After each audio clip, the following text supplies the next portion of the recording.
I'd like to address a question that I get quite frequently from parents. And they ask something to the effect, I think my child has Asperger's or high-functioning autism. What should I be looking for? How can I know for sure? Well, the only way to know for sure is to have your child diagnosed.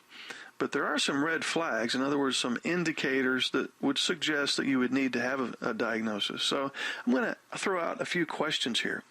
And if you find that you answer yes to most of these, then that's a red flag for you to go seek a formal diagnosis. This is not going to be a diagnosis right here, but if you answer yes to most of these, that's going to suggest that you should have a diagnosis, okay? So, yes or no to these questions. Okay, here's the first question. Does your child tend to focus on one subject to the exclusion of all others? In other words, he latches on to one topic of interest and learns everything there is to know about it, and oftentimes he won't even think about anything else. Yes or no? Okay, next question.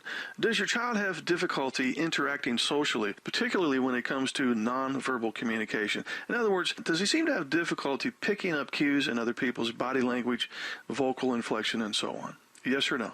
Okay, the next question is, would you say that your child speaks roughly the same volume and pitch whenever he's talking? In other words, it's kind of monotone, almost robotic-like? Okay, next question would be, does your child adhere to rigid, repetitive routines when it comes to everyday tasks? In other words, everything has to be just so, from where you sit at breakfast to the bedtime routines. Yes or no?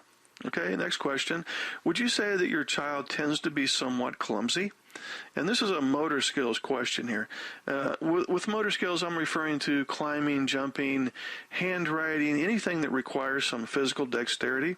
So the question is, would you say that your child is kind of behind the other kids his age with respect to motor skills development? And is he somewhat clumsy? Next question, would you say that your child does not understand idiomatic expressions? In other words, slang terms, figures of speech, and so on.